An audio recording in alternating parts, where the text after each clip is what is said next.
जय श्री राम। आज हम बात करेंगे मांगलिक दोष के बारे में।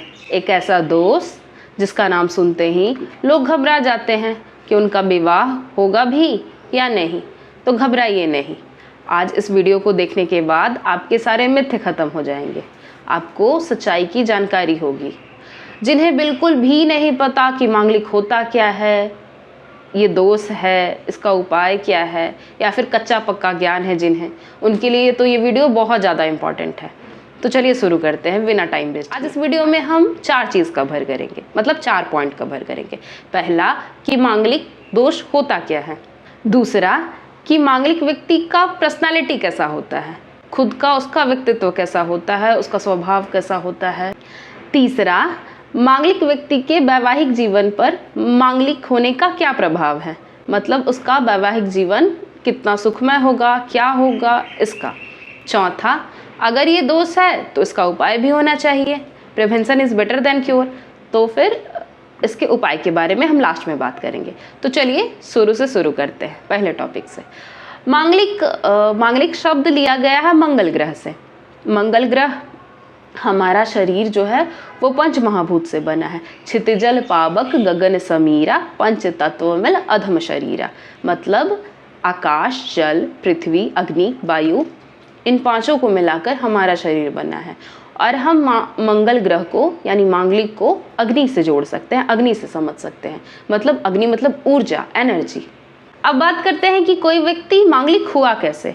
तो मांगलिक होने के लिए उस व्यक्ति के बर्थ चार्ट में यानी कि कुंडली में पहले, चौथे, 7वें, 8वें या फिर 12वें घर, इनमें से किसी एक में, लग्न कुंडली में या फिर चंद्र कुंडली में, इन दोनों में से किसी एक में, अगर दोनों में हो तो उच्च कोटि का मांगलिक, अगर किसी एक में हो तो निम्न कोटि का मांगलिक। इनमें से किसी एक घर में मंगल विराजमान है, मतलब वो क्या है, मांगलिक है। 12 में से 5 घर तो इसी में चले गए। तो ऐसे तो बहुत सारे लोग मांगलिक हो जाएंगे। तो हाँ, होते ही हैं। More than 40% but less than 50% लोग मांगलिक हैं। ये कोई रेयर केस थोड़ी है।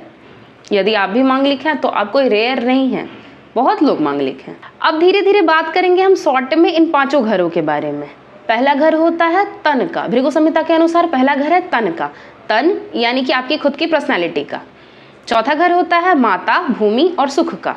7वां होता है स्त्री और रोजगार का। पुरुषों के लिए स्त्री, स्त्रियों के लिए पुरुष यानी जीवन साथी का।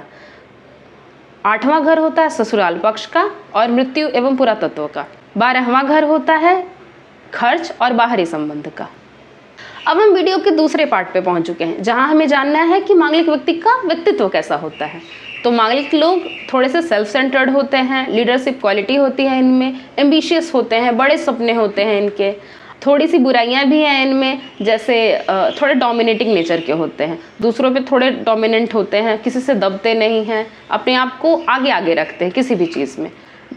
अच्छाइयाँ भी हैं इनमें, जैसे लीडरशिप क्वालिटी है, चीज़ों को कंट्रोल कर पाते हैं, सिचुएशन कंट्रोल कर पाते हैं। थोड़ा गुस्सा भी आता है इन्हें वैसे, पर बाकी ठीक है। अब हम वीडियो के उस पार्ट पे पहुंच चुके हैं जिसका आप सभी को बेसब्री से इंतज़ार था, मांगलिक लोगों का वैवाहिक जीवन। विवाह के टाइम पे ही तो पूछा जाता है कि आप मांगलिक हैं या नहीं। ऐसा थोड़ी कोई पूछता है। आपने ये गाना भी सुना होगा, ये मांगलिक है न ले पंगा, अगर रहना तुझको चंगा। तो हाँ, मांगलिक का प्रभाव डायरेक्ट उसके वैवाहिक जीवन और विवाह पे है। आपने पहले देखा है, पहले, चौथे, 7वें, 8वें या 12वें घर पे मंगल प्रेजेंट होने से इंसान मांगलिक हो जाता है।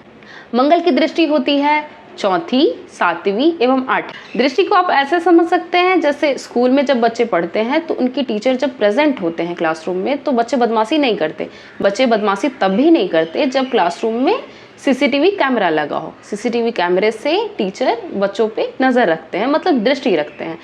तो फिजिकल प्रेजेंस इंपॉर्टेंट नहीं है, फिजिकल प्रेजेंस हो या फिर दृष्टि हो, बात एक ही है। दृष्टि और फिजिकल प्रेजेंस बराबर ही है, आप ऐसा समझ सकते हैं। यदि पहले घर में मंगल प्रेजेंट है तो 7वीं दृष्टि से 7वें घर यानी वैवाहिक जीवन वाले घर को देख रहा। अगर चौथे में प्रेजेंट है तो चौथी दृष्टि से देख रहा, 7वें में प्रेजेंट है तो है ही, और 8वें से तो नहीं देख रहा 7वें वाले घर को, लेकिन 8वां घर ससुराल पक्ष का होता है जो वैवाहिक जीवन में डायरेक्ट या इनडायरेक्ट रूप से असर डालता है। 12वें घर में प्रेजेंट हो तो 8वीं दृष्टि से 7वें घर को देख रहा। तो कुल मिलाकर ये पता चला कि मंगल इन घरों में प्रेजेंट हो तो आपके वैवाहिक जीवन पे असर डालता है। मंगल मतलब एनर्जी, आपका सारा एनर्जी अगर विवाह पे या फिर लाइफ पार्टनर की ओर लगेगा तो कुछ तो असर डालेगा ही। तो देखा गया है कि ऐसे लोग थोड़े से डोमिनेंट होते हैं, थोड़े कंट्रोलिंग होते हैं, अपने पार्टनर के ऊपर दबदबा बना के रखते हैं। तो ऐसे में लड़ाई झगड़ा वगैरह वगैरह होना नॉर्मल है। तो इसीलिए कहा जाता है कि मांगलिक व्यक्ति का विवाह दूसरे मांगलिक व्यक्ति से ही हो, ताकि वो दोनों एक दूसरे के एनर्जी को कंट्रोल कर सके। अब हम वीडियो के लास्ट पार्ट पर पहुंच चुके हैं कि इसका उपाय क्या है, मतलब रेमेडी क्या है। अगर आप किसी मांगलिक व्यक्ति का विवाह दूसरे नॉन मांगलिक व्यक्ति से करना चाहते हैं तो इसके लिए उपाय क्या है। पहले तो ये समझ लेते हैं कि मांगलिक क्राइटेरिया सिर्फ इतना ही नहीं है। मांगलिक सिर्फ ऐसे नहीं देखते कि इन घरों में यदि मंगल प्रेजेंट है तो वो व्यक्ति मांगलिक हो गया, ऐसे सिर्फ नहीं देखते। दूसरे ग्रहों की स्थिति भी देखते हैं, दूसरी ग्रहों की दृष्टि भी देखते हैं। जैसे देवगुरु बृहस्पति यदि विवाह वाले घर को देख रहे हैं, उस पर दृष्टि डाल रहे हैं या फिर उस पर प्रेजेंट है तो मांगलिक दोष कम जाता है, या यूं कहें तो खत्म हो जाता है। या फिर मंगल पे देवगुरु बृहस्पति की दृष्टि हो तो भी ये मांगलिक इफेक्ट थोड़ा कम जाता है। तो सिर्फ ऐसे नहीं देखते कि ऐसे सिंपल नहीं देखते, ये बस बेसिक होता है कि आगे भी बहुत कुछ होता है। जैसे आपकी कुंडली में मंगल शुभ फल दे रहा, अशुभ फल दे रहा, उच्च का है, नीच का है, किस राशि में बैठा है, ये किस राशि में कौन सा ग्रह शुभ फल देता, अशुभ फल देता, यानी उच्च का है, नीच का है, ये हम किसी और वीडियो में बात करेंगे। आज हम अभी मांगलिक के बारे में बात करते हैं। तो हम ये बताएंगे कि यदि आप किसी मांगलिक व्यक्ति का विवाह नॉन मांगलिक व्यक्ति यानी गैर मांगलिक व्यक्ति से करना चाहते हैं तो उसके लिए उपाय क्या है। उपाय है स्त्रियों के लिए कुंभ विवाह, जिसे घट विवाह भी कहते हैं, मतलब विष्णु भगवान से विवाह, और पुरुषों के लिए तुलसी विवाह सबसे उचित उपाय है। धन्यवाद। यदि आपको ऐसे ही ज्योतिष से जुड़ी सही और सटीक जानकारी चाहिए शास्त्रों के अनुसार तो हमारे चैनल को सब्सक्राइब करें। जय श्री राम।